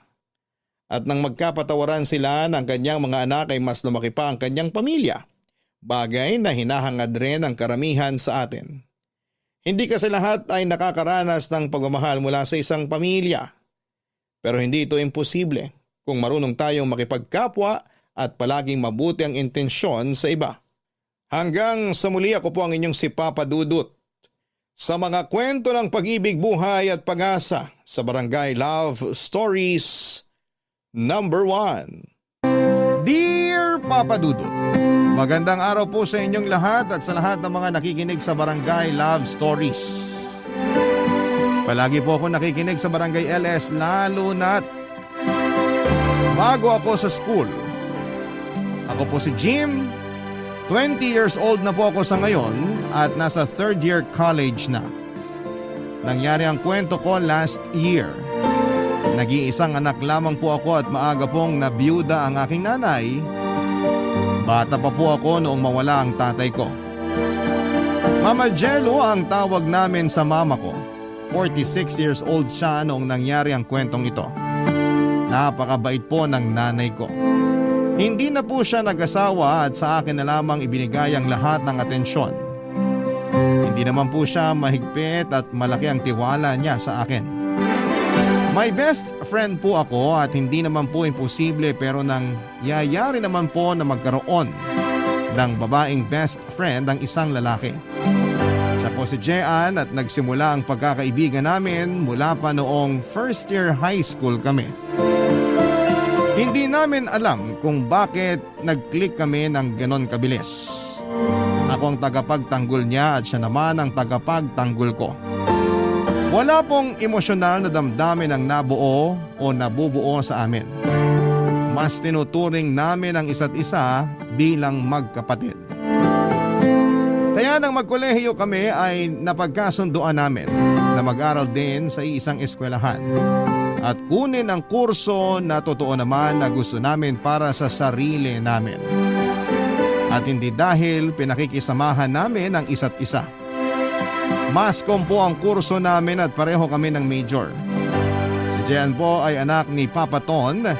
Yun po ang tawag namin sa kanya. 47 years old siya noong panahon na yon.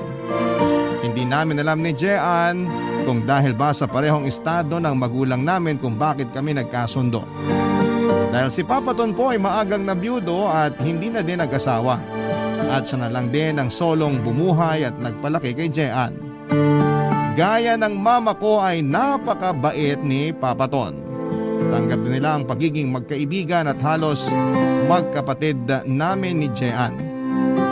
Ganon po kami ni Jean, pero kahit po ganon na kami, na sobrang magkadikit ay may mga bagay pa din sa buhay namin na hindi pa nagkokonekta.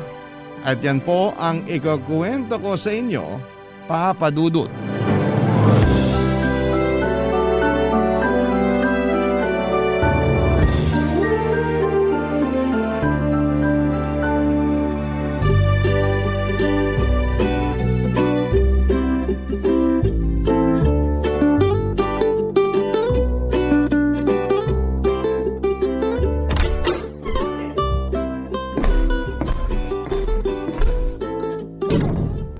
Ma! Anak, nandito ako sa kusina. Ma, kasama ko si Jean. Alam ko. Paano mo alam, ma? Anak, mula nung high school kayo, kasama mo na lagi umuwi si Jean dito. Paanong hindi ko malalaman? Siyempre, automatic na nagluto ako ng merienda bago mo ihatid si Jean sa kanila. Naku, salamat Mama Jello. Ano bang salamat? Hindi ka na iba sa akin. Love you, Mama Jello. Kung ako lang talaga ang tatanungin gusto ko kayo na lang dalawa. Ma! Oh, bakit? Perfect kaya si Jean. Nakakainis ka naman, May. Kapatid ko yan. Oh, napipikon na naman. Biro lang. Ang sinasabi ko lang naman, kung magkaka-girlfriend ka, sana yung mga katangian ay yung gaya ng kay Jean. Bukod sa mabait, maganda pa.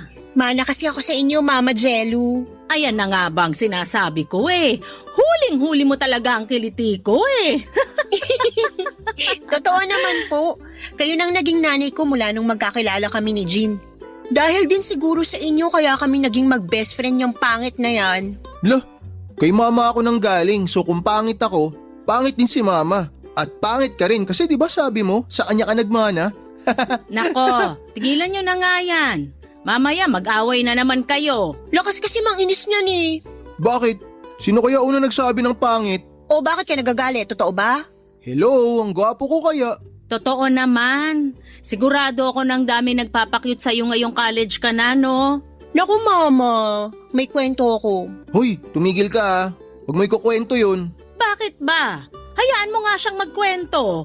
Oo nga. Huwag kang makinig dyan, ma. Ano to, anak? Naglilihim ka na sa mama mo? Hindi naman, ma. Kung ganon, Jean, kwento. Ito na nga po, Ma. Alam mo bang may 5 crush si Jim sa eskwelahan? Uy, 4 lang. Shh! Ano pa, iha? Pero hindi niya malapitan. Magmerienda na nga lang kasi tayo. Shh! Bakit naman, iha?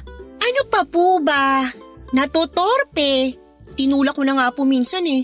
Ewan, hindi na tinag. Biglang nanigas ka ba? Anong nanigas? OA mo ah. Totoo yun, Mama Jello. Naniniwala naman ako sa'yo. Ma, ako tunay mong anak. Bakit ka sa kanya kumakampi? Wala akong kinakampihan. Sinasabi ko lang ang totoo. Hindi lang yun, Ma. Ano pa, anak? Alam mo, Jean, papunta ka na sa pagiging chismosa. Ang chismis, gawa-gawa. Totoo naman ang kinukwento ni Jean na.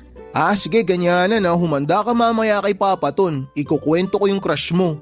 Wala naman akong crush eh. Ako nga ang nilalapitan nila. Sila ang may crush sa akin. Pakayabang talaga nito. Kasi nga, maganda si Jean.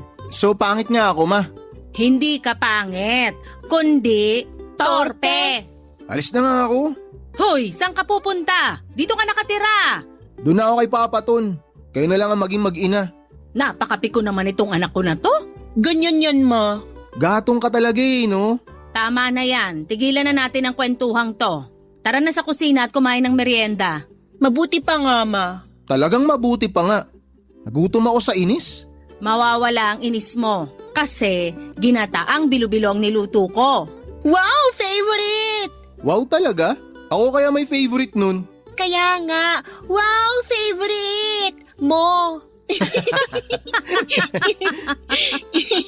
Magdala ka para sa papa mo, Jean, ha? Opo, matutuwa po si Papa. Tapos tuloy mo yung kwento habang kumakain tayo. Ma! Papa Dudut, ganon kami ka-close ni Jean at ganon sila ka-close ni Mama Jello. Kaya yung mga hindi ko na ikukwento kay Mama Jello ay si Jean ang nagkukwento. Kaya wala akong naililihim kay Mama dahil sa kadaldalan ni Jean.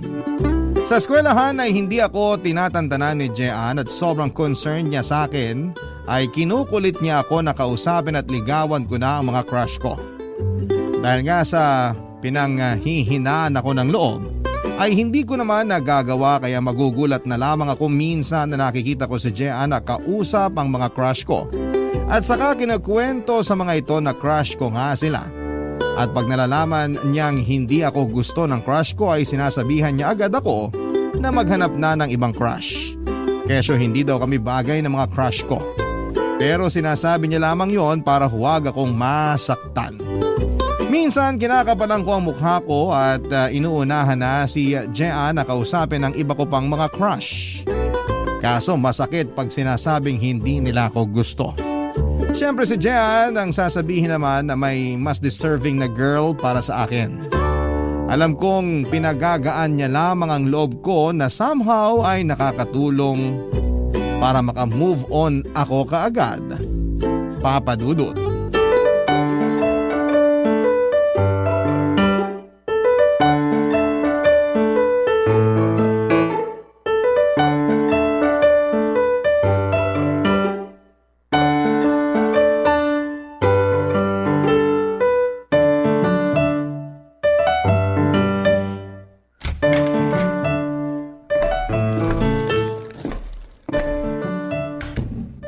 Papa, nandito na kami. Hello mga anak. Hello, Papa Ton. Jim, bukas ha? Opo, Basketball na naman. Water girl na naman ako. buti nga water girl ka eh. Pag kayo ni Mama nagchichismisan, pulutan ako. Hayaan mo na sila anak. Basta tayo magbabasketball. Hay nako. Anyway, Papa, eto may nilutong bibingka si Mama Jello. Wow naman! Walang pali ang mama jello mo sa pamerienda. Madami po sana yan, halos kinain lang ni Jean lahat. Patawa ka. Oh, ayan na naman kayong dalawa. Mamaya ko nakakainin to pagtapos maghapunan. Naku, Papa Ton, pag di mo yung kinain ngayon, sigurado si Jean nakakain yan mamaya. Epal ka talaga. At least nakaganti na ako sa pangiinis nyo sa akin ni Mama. Inaapi ka ba anak? Sus, pa-victim yan, Papa. Hoy, pa-victim ka dyan.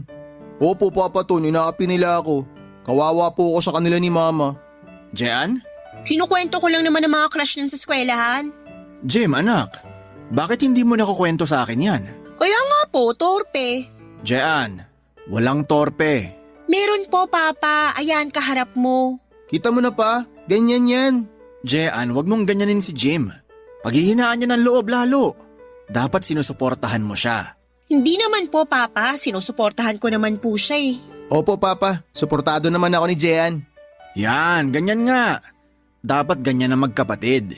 Oh, nadinig mo, Jim, ha? Dapat ganon, nagtutulungan. Oo na. Sige, simula bukas, tutulungan na kita sa mga crush mo. Ano? Papa, hindi totoo yan. Wala akong crush. Biro lang pa. Joke lang yun. Pero anak, dapat sa edad mong yan may crush ka na. Oo, Normal lang naman ang magka-crush. pero wala po talaga akong crush. Pero alam mo, Papa Ton, ang dami may gusto dyan kay Jean. Ano?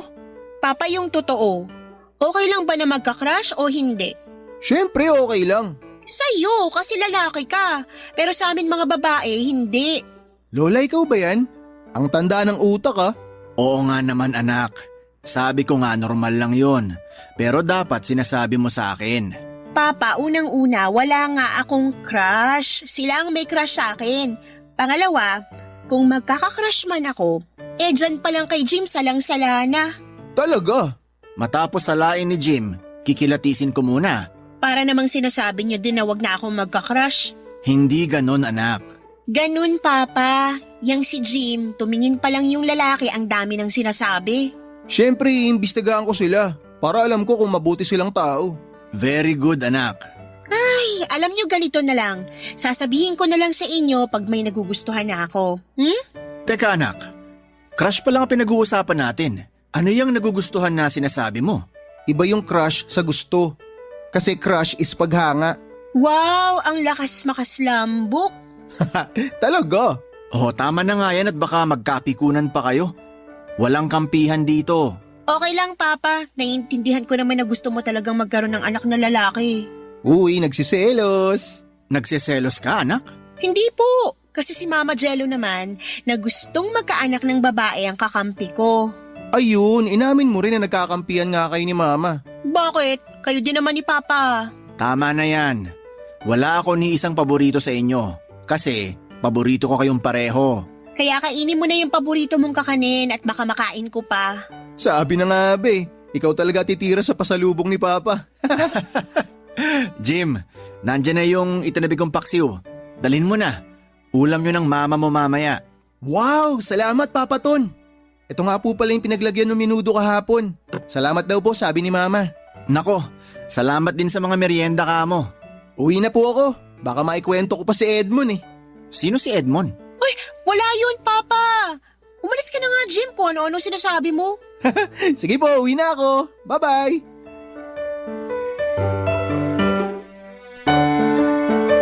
Papadudot, gaya nila Mama at Jean sa bahay ay gano'n naman kami ni Papa Ton sa kanila. Para ko din po siyang tatay talaga. Kaya nga po lalong tumitibay ang pagiging magkapatid namin ni Jean dahil sa mga magulang namin. Kaya nga po hindi ko lang protektado si Jean sa mga manliligaw niya, kundi pati na rin sa mga nakakaalitan niya. Sa totoo lang, Papadudot, may pagkamasungit at suplada si Jean. Napaka-prangka niya kapag may pumoporma sa kanya. Diretsahan niyang sasabihin na maghanap na lamang ng iba kasi hindi niya gusto kung sino man ang magtatangkang manligaw sa kanya. Isang araw na pinakiusapan ako ng teacher namin na tulungan siya sa pag-check ng test papers namin. Kaya nag-usap kami ni Jean na magkita na lamang sa isang milk tea shop sa labas ng eskwelahan. Doon ko na lamang siya nadaanan pagkatapos kong mag-check ng test papers. Malapit lang naman po yun sa eskwelahan para sabay pa din kami na uuwi. Kaso nga po dahil sa katarayan ni Jean ay may isa siyang manliligaw na napahiya noon. Hindi po taga-school namin ang sinabi kong lalaki. Tagalabas po ito at nagka-crush kay Jean. Ayun nga po dahil sa napahiya niya ay nagtanim ito ng galit sa kanya. Nawala naman po sa isipan ko yon.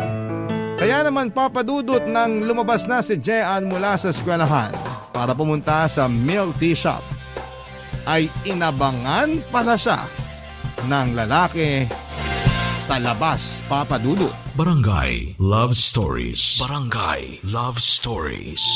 Papadudot, inabangan ng lalaking yon si Jean sa labas at sa kanya ito kinumpronta. May angking tapang din naman si Jean kaya hindi ito natakot nang makita niyang palapit ang lalaking yon.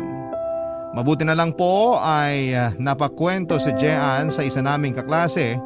Matagal silang nagkwentuhan sa loob ng campus kaya hindi agad lumabas si Jean. Kaya naman din po nasakto na ilang minuto lang mula nang lumabas si Jean ay natapos na kaming mag-check ng papers. Kaya nagmamadali akong magpunta sa milk tea shop. Pero ayun nga po, naabutan ko ang lalaking yon na pinipilit si Jean na sumama sa kanya. Siyempre to the rescue ako, Papadudot.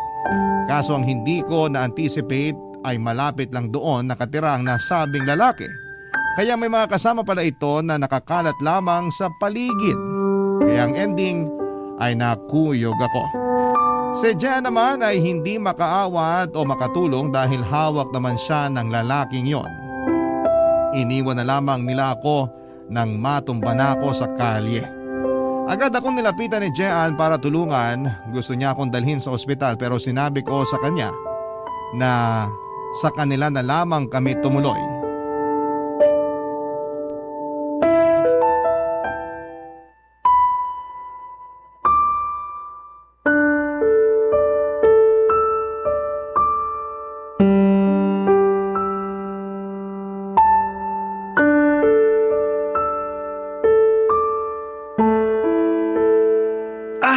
Aray ko po.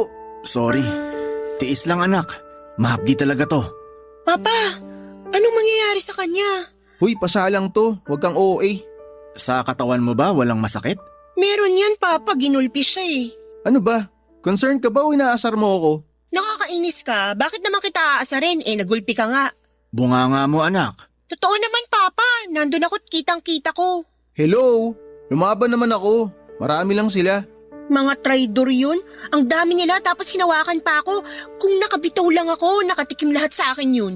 Mabuti nga hinawakan ka eh. Kundi pareho tayong nagulpi. Ilan ba sila? Nakilala nyo ba? Taga saan ang mga yon? Natatandaan nyo ba ang mga itsura? Papa, Bakit? ano dun sa mga tanong mong sasagutin namin? Lahat. Madami po sila, hindi ko na nabilang kasi kay Jim ako nakatingin. Taga dun lang po malapit sa eskwelahan nakatira ang mga yun. Paano mo nalaman? Mga nakapambahay eh. Natural. Alangan naman magbihis pa sila para manggulpi. Ayan, nakukuha mo pa magpatawa. Nakilala nyo ba? Lahat po sila? Hindi po, pero yung pasimuno kilala ko. Kilala mo? Oo, Ano pangalan? hindi ko alam ang pangalan eh, pero nanligaw sa akin na binasted ko. Nanligaw sa'yo, hindi man lang nagpakilala? Nagpakilala pero hindi ko naman pinansin kasi nga ayaw ko sa kanya. Gwapo pero mayabang at ayun nga gago pa pala. Wow! Nayabangan ka pero nagwapuhan ka pa rin? Iba. Nanggigigil ako sa mga siraulong yon. Magdidemanda tayo. Mabuti pa nga, Papa. Sandali lang po, Papa Ton. Bakit? Masakit ba? Hindi po, wala pong masakit. Gusto ko lang pong sabihin na wag na tayo magdemanda. Ano? Hahayaan mo na lang yung ginawa sa'yo? Ako hindi ako papayag. Walang pwedeng manakit sa mga anak ko. Tama! Pero Papa Ton, ayoko na po sanang lumaki to eh. Kasi baka malaman ni Mama, mag-alala siya ng sobra. Anak, paano mo itatago sa mama mo ang nangyari? Sa dami ng pasamo, mahirap na itago yan. Oo nga. Paano po kaya? Dapat malaman niya yan. Mag-aalala yun. Pero wala tayong magagawa. Ako nang bahalang magpaliwanag kay Mama Jelu.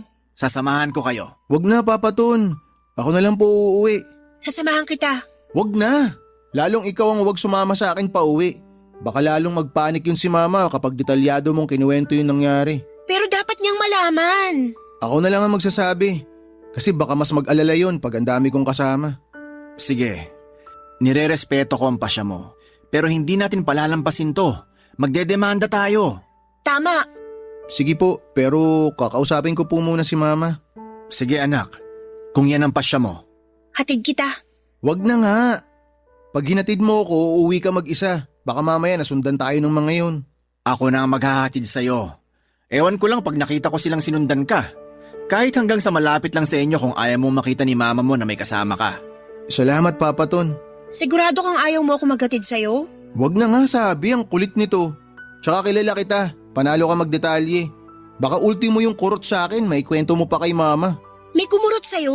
Hindi ko napansin. Siyempre hindi ko na alam kung ano yung mga nangyari. Parang ang bilis nga eh.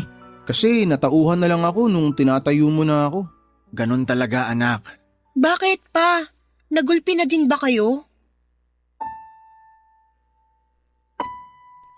Papa Dudut, alalang-alala si Papa Ton sa nangyari sa akin. Kung ganon ang nararamdaman niya ay siguradong mas lalo pa si Mama. Natatakot ako sa reaksyon ng mama ko pero kailangan kong lakasan ang loob ko. Gusto ko na ako lang ang humarap sa kanya sa kalagayan kong yon. Naintindihan naman ni Papa Ton ang gusto ko. Papa Dudut, sa totoo lang, high school pa lamang ay magkaibigan na kami ni Jean.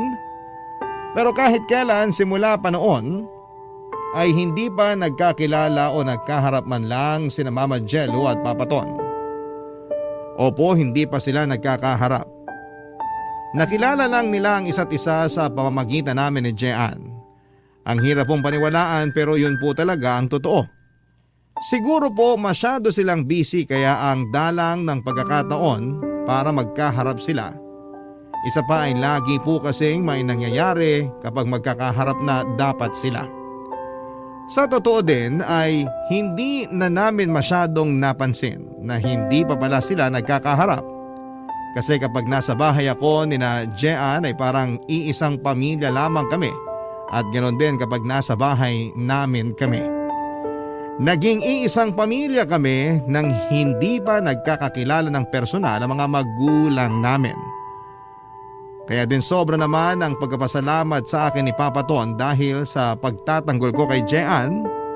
Alalang-alala din naman siya sa nangyari sa akin at ayaw niyang palampasin lamang ng ganon ang sinapit ko.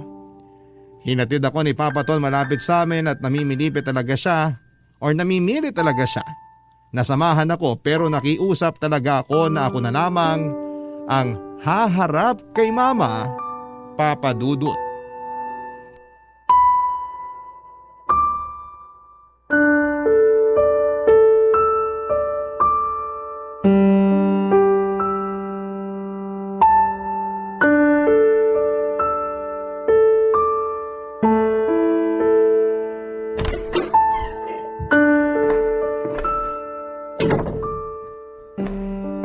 Jim, anak, ikaw na ba yan? Opo, Ma. Sandali at matatapos na ako dito. Papuntahin mo dito si Jean. Hindi ko po siya kasama. Ha? Bakit? Ay, anak! Ano nangyari sa'yo? Ma, relax ka lang. Relax? Paano? Sa itsura mong yan? Diyos ko anak, ano bang nangyari? Kasi Ma, Halika, pupunta tayo sa ospital. wag na. Anong wag? Ginamot na ako ni Papa Ton. Alam ng papaton mo to? Opo, siya po nagatid sa akin kanina. Gusto nga niya akong samahan dito sa bahay pero ako na yung nakiusap na wag na. Baka kasi lalo kayo magpanik pag nakita niyong may kasama ako eh. Kahit wala kang kasama, nagpanik pa din ako. Pero hindi katulad pag may kasama ako. At kailan naman nangyari yon? Hindi niyo na siguro naaalala pero nung bata ako, nahulog ako sa puno. Tapos yung mga kalaro kong puro OA, binuhat ako, dinala ako dito sa bahay. Hindi ba nagsisigaw pa rin kayo kahit na sinabi ko na sa inyo na 2 feet lang yung kinahulugan ko? Taas ng reaksyon nyo nun. Mas mataas pa yung reaksyon nyo kaysa sa kinahulugan ko eh. Matagal na yon. Saka kasi naman yung mga kalaro mo lahat naghihiyawan ng naaksidente si Jim. Yung iba nagiiyakan pa. Sino ba naman ang hindi magpapanik nun? Kaya nga ayaw ko na may kasama ako pa uwi. Bakit? Tingin mo ba o din magre-react ang papaton mo? Oo nga po no. Pero hayaan nyo na. Teka nga, nililibang mo ko eh. Ano bang nangyari? Bakit ba may mga pasaka? Naaksidente ka ba? Hindi po. Ano? Si Jean po kasi. Si Jean ang may gawa niyan? Mang, OA mo naman eh. Patapusin mo muna kasi ako magkwento. Ay sorry na. Sige, anong nangyari? Si Jean kasi nakita kong binabastos. Siyempre hindi naman po ako papayag ng ganun.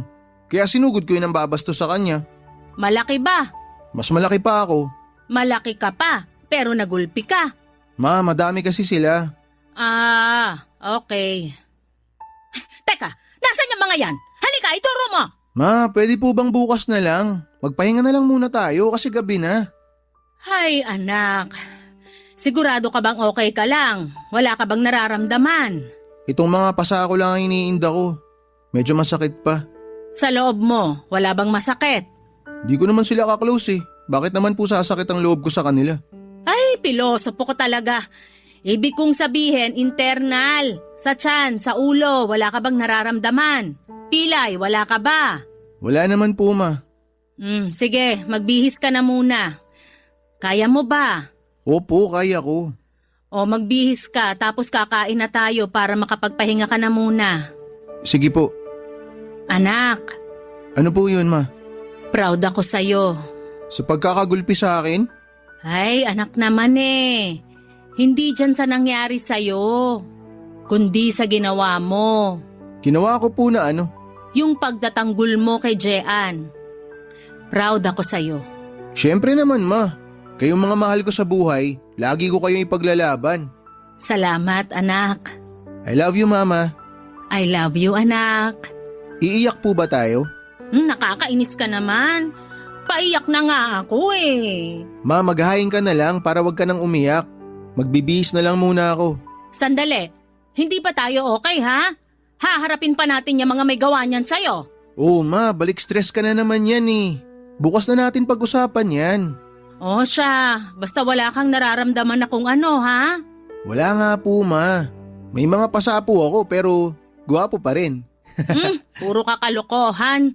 Ma, gwapo naman talaga ako, di ba? Magbihis ka na. Papadudot nilibang ko na lamang din si mama para lang huwag nang masyadong mag-isip. Pero hindi effective kasi kinabukasan ay bumalik ang galit niya at gusto talagang idemanda ang mga nanggulpi sa akin. Ayoko na din po sana para walang gulo pero mapilit si mama. Isa pa si Papaton din ang gustong ituloy ang demanda kaya wala po akong ligtas. Inireport namin sa barangay ang mga nangyari, may CCTV sa paligid kaya naman nalaman nila kaagad kung sino-sino ang mga involved. Ipinatawag kami sa barangay dahil nandun na daw ang may mga gawa. Hindi na kasama si Papaton dahil sa importanteng event sa trabaho. Pero si Mama nandun para samahan kami. Papadudot sa barangay ay medyo mainit ang tensyon dahil galit si Mama. Pero napatahimik din siya nang makita ang mga gumulpi sa akin. Papadudot doon ko lang din nakita ng matagal ang mga gumulpi sa akin. Puro pala sila mga bata. Kaya ang barangay ay nakiusap na lang sa amin na magkaayos na lamang doon. Dahil nga sa mga puro minor de edad ang mga involved. 17 years old po ang pinakamatanda sa kanila. Napatingin na lamang sa akin si Mama at alam ko na ang sinasabi ng mga tingin niya. Tumango na lamang ako sa kanya, Papadudot. Si Jen din ay tumango. Sinabi na lang ni Mama na mag-sorry sila sa amin at mga kung hindi na uulitin ang ginawa nila. Sa amin man o sa kahit na kanino. Nangako din ang mga magulang nila na pagsasabihan sila kaya umuwi na lamang kami ng payapa. Umiral din ang pagkananay ni Mama. Kaya naman yung puso niya ay naawa din nang makitang mga bata pa pala ang mga salarin sa panggugulpi sa akin. Barangay Love Stories. Barangay Love Stories. Wala man si Papaton sa barangay pero updated naman siya dahil binabalita sa kanya ni Jean ang lahat. Kaya nang magdesisyon si Mama na hindi na itutuloy ang demanda ay sumang-ayon din si Papaton. Bukod sa nalaman niya na mga minor de edad ang mga involved ay ibinigay niya din kay Mama ang pagdedesisyon. Nang pauwi na kami ay sinabi ni Papaton kay Jean na sabihan kami na imbitado kami para kumain sa labas. Para pasasalamat sa nangyari at naging maayos ang lahat. At higit sa lahat ay para magkakilala na sa wakas sina Mama at si Papaton. Papadudot makalipas ang ilang taon ay magkakakilala na sa wakas ang dalawa. Matapos sabihin ni Jean sa akin ang plano ni Papaton ay sinabi ko din kaagad kay Mama. Si Mama naman ay masaya ding sumang-ayon kasi puro pangalan lang din daw ang nadidinig niya tungkol kay Papaton. At ganon din naman si Papaton kay Mama. Pero higit sa lahat ay kami ni Jean ang sobrang excited sa pagkikita nilang yon. Papadudot.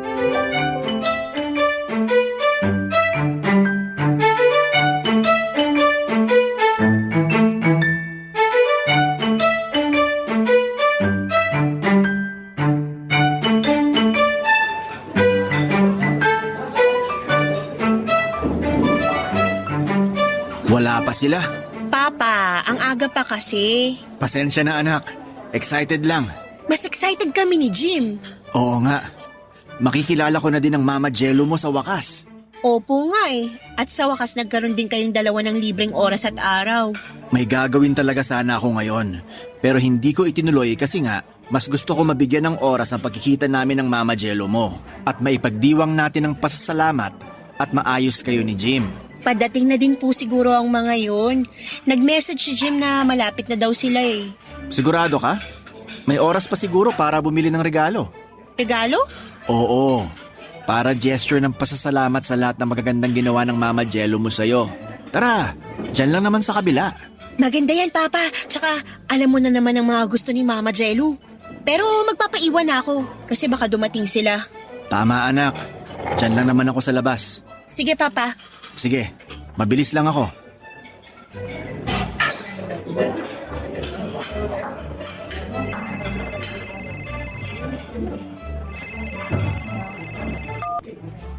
Hello, Jim. Nasaan na kayo? Malapit na. Actually, papasok na kami ng resto. Nasaan kayo? Ayun! Jim! Mama! Dito po!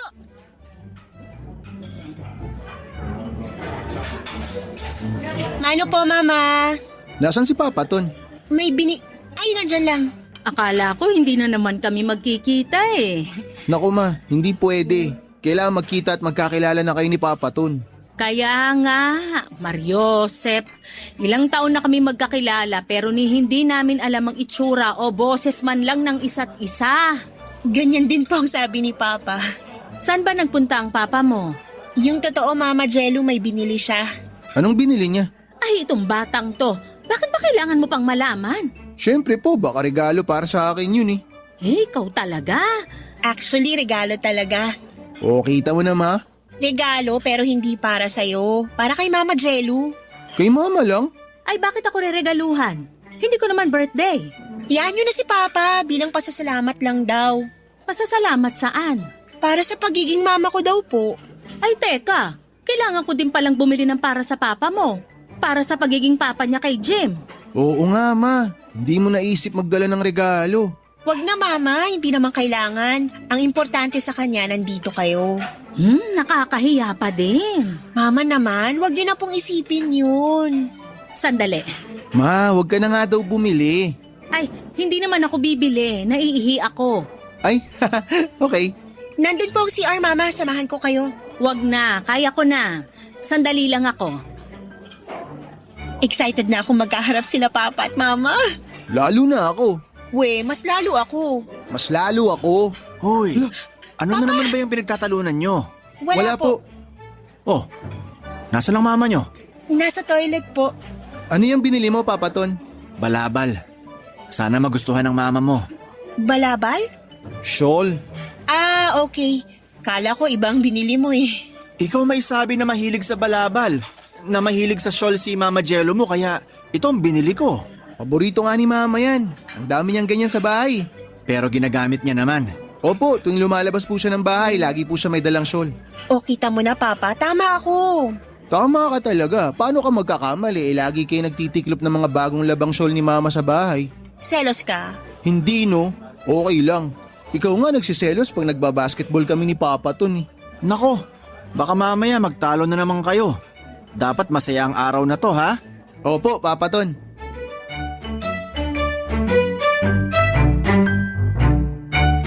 Mga padudod, parang pelikula ang nangyari. Alam mo yung eksenang nagkakasalasihan yung dalawang karakter. Ganun po ang nangyari sa kanilang dalawa. Gulong-gulo na nga po kami ni Jean, kina Mama at Papa Ton.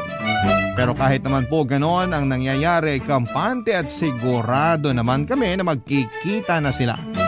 Aligaga din kasi sina Mama at Papa Ton kasi gusto nilang maganda ang pagkikita nila para sa aming dalawa ni Jean. Dahil hilong-hilo na kami ni Jean sa salisihang nangyayari, ay pinigilan na ni Jean si Papa Ton para mapirmi at hintayin na ang pagdating ni Mama. Hanggang sa nakita ko na si Mama na parating galing sa banyo. Nakatalikod sa kanya si Papa Ton. Kaya hindi ko na muna sinabi para masurpresa pag nasa harapan na niya si Mama. Tapos na magkaharap sila, ay nangyari ang hindi inaasahan.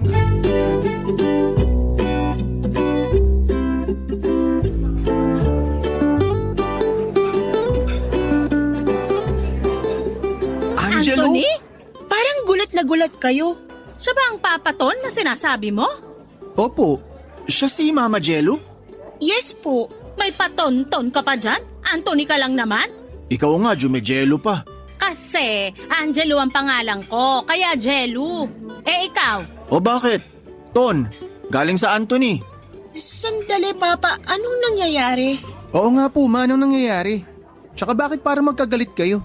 Tanong mo sa mama mo. Ako talaga? Bakit hindi ka magsalita para malaman ko kung anong kasinungalingan na naman ang sasabihin mo?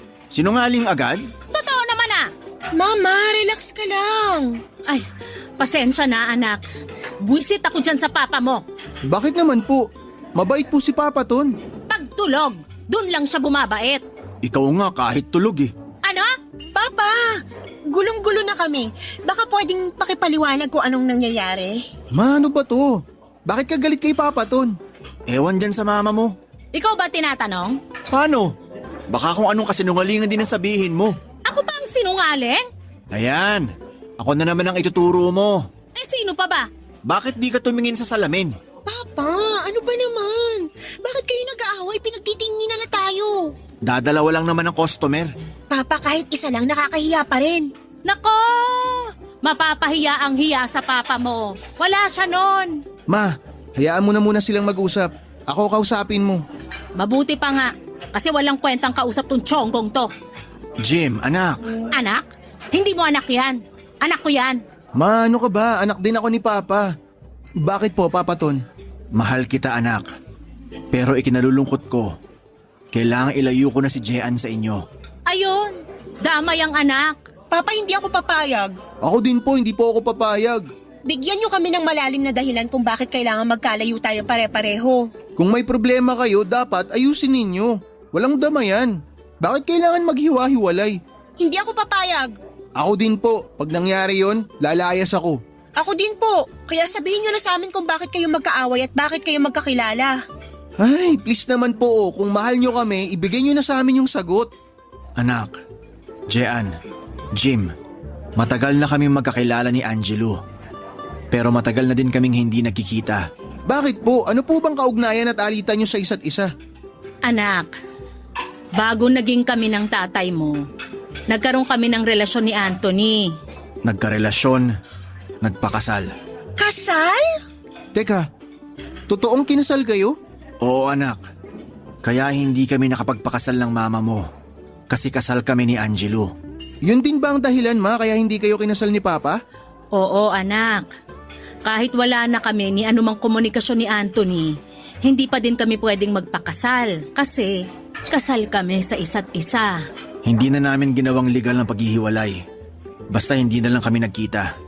Hanggang sa nakilala ko ang mama mo. At ikaw nga naging bunga, Jean. Papa. Patawarin mo ko, anak. Ako din, anak. Bakit po ba kayo nagkahiwalay? Nabuntis ang mama mo.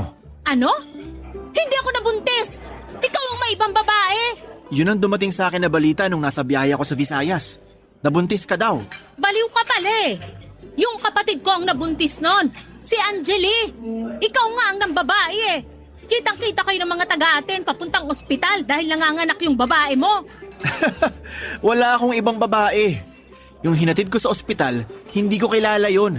Nakita ko nasa kalye, manganganak na. Kaya tinulungan ko lang. Ano? Nakita niyo na? Pareho kayong mali dahil sa pakikinig sa iba. Oh, ayan kasi. Dahil sa maling chismis, mas pinili nyo na hindi na mag-usap. Wala man lang tanungan o paliwanagan. Ano kaya yun?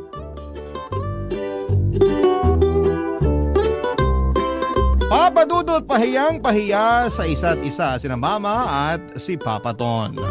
Dahil sa mababaw na chismis ay naghiwalay sila at hindi man lang muna nag-usap. Hindi ko alam kung nagkaganon ba sila dahil sa sobrang pagmamahal sa isa't isa o mababaw lang silang tao talaga. Total ay maayos na muli ang lahat kaya masasabi ko din naman na sa isang banda ay may ipagpapasalamat pa din naman kami ni Jean. Kasi kung hindi nangyari, ang nangyari ay wala sana kami sa mundo. O kung hindi sila ang naging magulang namin ay iba ang naging kapalaran namin ni Jean. Salamat pa din muli dahil nagkausap sila Mama at Papa. Nagkaintindihan at nagkapatawaran silang dalawa. Nabuong muli ang lamat na sila naman ang may gawa. Papa Dudut legally and technically ay mag-asawa pa din sina Mama at Papa Ton. Kaya dahil nagkaayos sila ay inayos din muli nila ang relasyon. Nagkaroon ng mahabang patlang. Nagkabalikan po sila at pinaplano na namin ang muli nilang pagpapakasal o ang renewal of vows nila. Bukod sa magiging maayos na din sila, ay natutuwa kami ni Jean dahil matutupad na ang pinangarap namin na maging magkapatid. Mas malaki ang pamilya namin ngayon at mas masaya. Kami pa din ni Jean ang tagapagtanggol ng isa't isa. At sina mama at papa ay bumabawi sa mga panahon na hindi sila nagkasama. Para sila mga batang muli. Kapag magkasama at masaya kami para sa kanilang dalawa. Nagpapasalamat po ako, Papa Dudut, sa pagbibigay ninyo ng oras para mabasa ang kwento namin. God bless sa Barangay Love Stories at sa Barangay LS. Ang inyong forever kapuso at ka-barangay, Jim.